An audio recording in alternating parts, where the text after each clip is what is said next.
இந்த செட்டு பார்த்தீங்கன்னா, அடிக்கிறதுக்காக rain water இருந்துச்சு. அது வந்து டிஸ்டர்ப் பண்ணுதுன்னு ரிமூவ் பண்ணிட்டாங்க. அப்புறம் அதையும் அடிச்சு குடுத்துட்டோம்.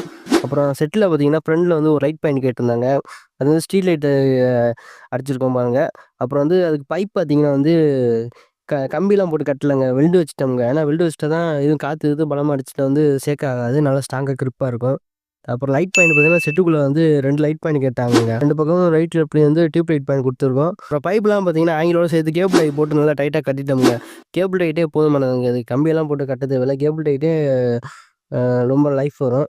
அப்புறம் ஸ்விட்ச் போர்டு பார்த்தீங்கன்னா, பழைய பல்க் கட் இருந்துச்சு. அத கழட்டிட்டு அதுலேருந்து இன்கம் மாரி எடுத்துட்டு அங்கிட்டயே ஸ்விட்ச் போர்டுக்கும் பிளான் பண்ணி அங்க ஃபிக்ஸ் பண்ணி வச்சுட்டோம்ங்க. அது மாரி ஃப்ரண்ட்லயும் ஸ்ட்ரீட் லைட் கேட்டாங்க. அதுக்கு ஓப்பன் பைப் அடிச்சு நீட்டா ஸ்ட்ரீட் லைட் அடிச்சுட்டோம்ங்க. அப்புறம் பக்கத்து வீட்லயும் செட் அடிச்சிருந்தாங்க. அதுக்கும் வந்து ஒரு ஃபேன் பாயிண்டும், ஒரு லைட் பாயிண்ட் குடுத்துருந்தாங்க. லைட் பாயிண்ட் வந்து ஃபோக்கஸ் லைட் பழைய லைட் வச்சிருந்தாங்க. அத அடிச்சுட்டோம்ங்க.